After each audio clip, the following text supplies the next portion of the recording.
So for the BookTube event, Remember December, spearheaded, I believe, by Roz at Scallydandling about the books. If I remember correctly, I'll put that link in the description box, a link to Roz's channel.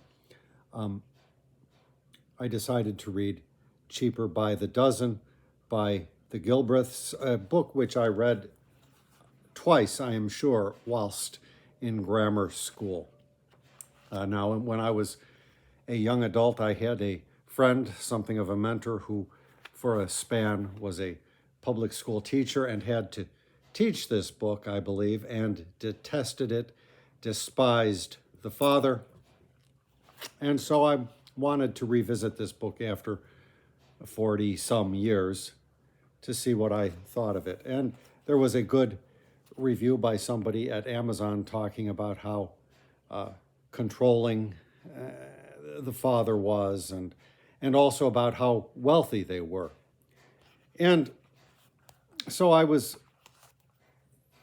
going into this expecting that I would despise the father and just detest the book a lot more than I do. The other sort of disappointment, though, in it for me is that before I opened the cover, I remembered almost nothing. But as I go page to page, absolutely everything is called back up in my memory. So the day the United States entered the First World War, Dad sent President Wilson a telegram which read, "Arriving Washington, 7:03 p.m. train. If you don't know how to use me, I'll tell you how." So that little bit of effrontery, I remember that. I understand the context of it all so much better now, but it doesn't really color the reading of the book all that much. So I'm disappointed that there's not a lot that's new, but I just came across something that I was thinking about since last night and curious about. And there's some flashback.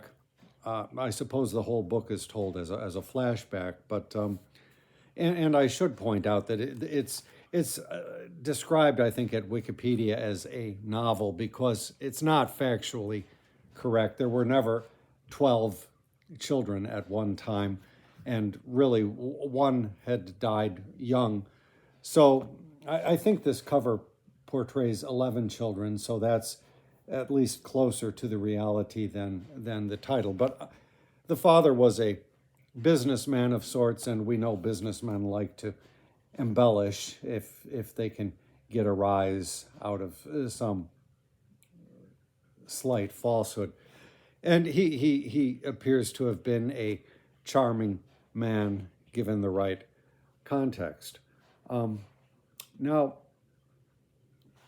the sentence, so it's recounting the father is with the War Department, and the rest of the family is 7 kids at this point, I think, or 6 and 1 on the way, something like that. The rest of the kids are, and the mother are all en route to California to stay with mom's family, also a large family. And so then there is some detailing or description of the courtship between Dad and Mom. And there's a cute incident in the parlor, which I won't recount. But this sentence is in there. The father says, they ask him about the courtship, and father says, "Anybody who knows anything about New England knows the Bunkers and the Gilbreths, or Galbraiths, descend through Governor Bradford right to the Mayflower." So he was proud of his ancestry, but it cleared up just a question I had as far as the name Gilbreth. Last night, not thinking of that, I finished Entangled Life by Merlin Sheldrake, and decided since this was just sort of an adjunct thing, I was using this to break that up. I had intended to read this, but I decided Sheldrake was hard enough, and I wanted to get some easy reading and interspersed.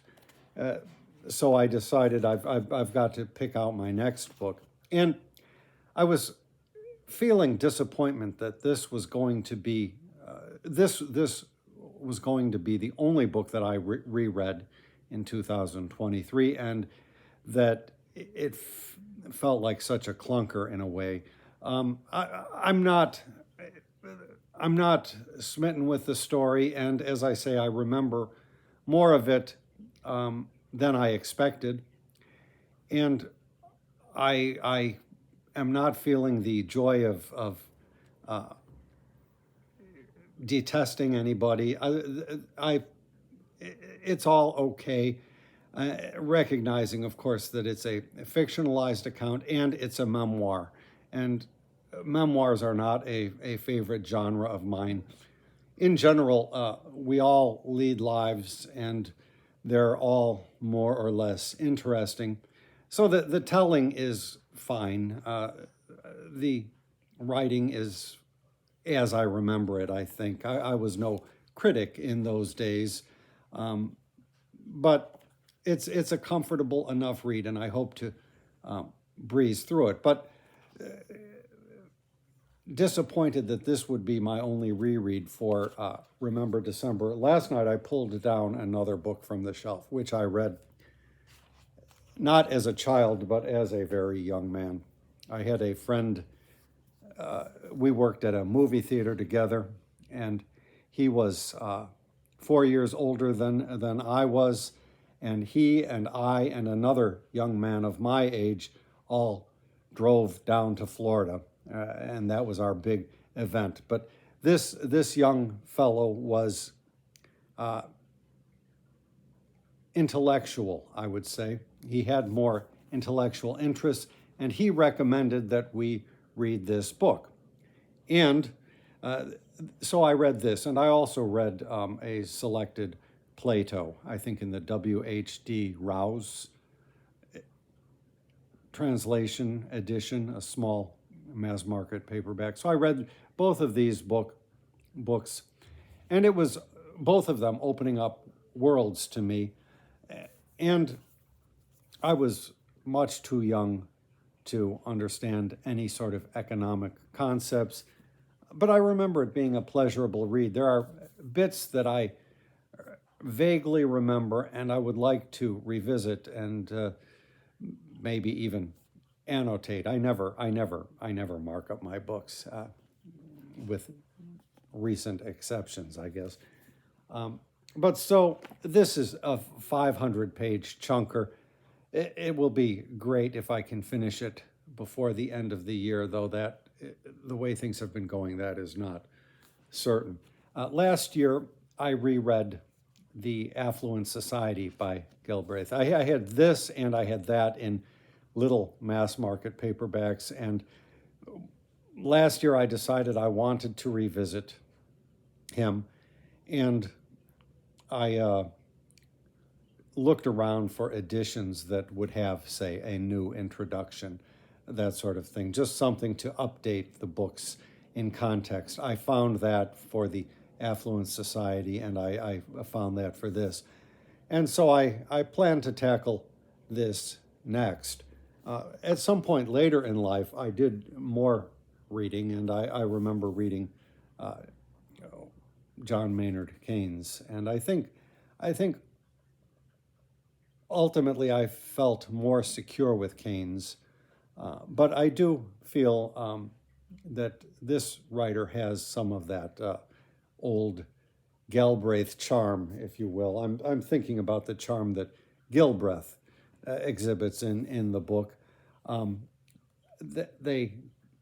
If you go by what Papa Gilbreth said in that sentence I read, they must be distantly cousins, and at least the authors of Cheaper by the Dozen and this gentleman, the author here, lived well into their 90s, all three of them, respectively. Goodness knows if they knew each other, or presumably they knew of each other. So this is my next hope for possibly to the remainder of 2023. It's something that I did not expect, but having gotten into the rereading mode, I really don't want to be left with just Cheaper by the Dozen. That is kind of a bad taste in the mouth.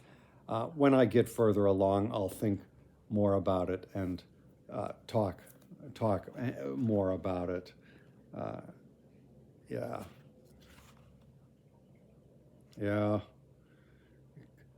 Kaduka, the old blowing of the car horn.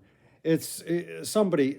I was watching some stand-up guy. I think Jimmy O Yang on YouTube, and he talked about how white people tend to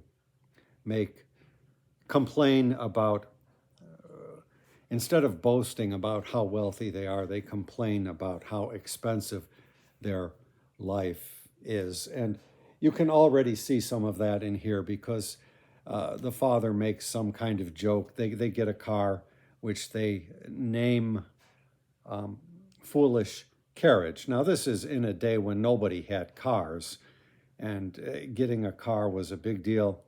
And the joke was, they were called horseless carriages. The joke was that it was foolish to buy a horseless carriage when you had so many children whose mouths you had to feed. Obviously, that's the kind of humor that only a affluent person could make. So I didn't want to leave Cheaper by the Dozen as the only reread taste in my mouth for the year, although I am not disliking it nearly as much as I had hoped. Thank you very much for stopping by my channel.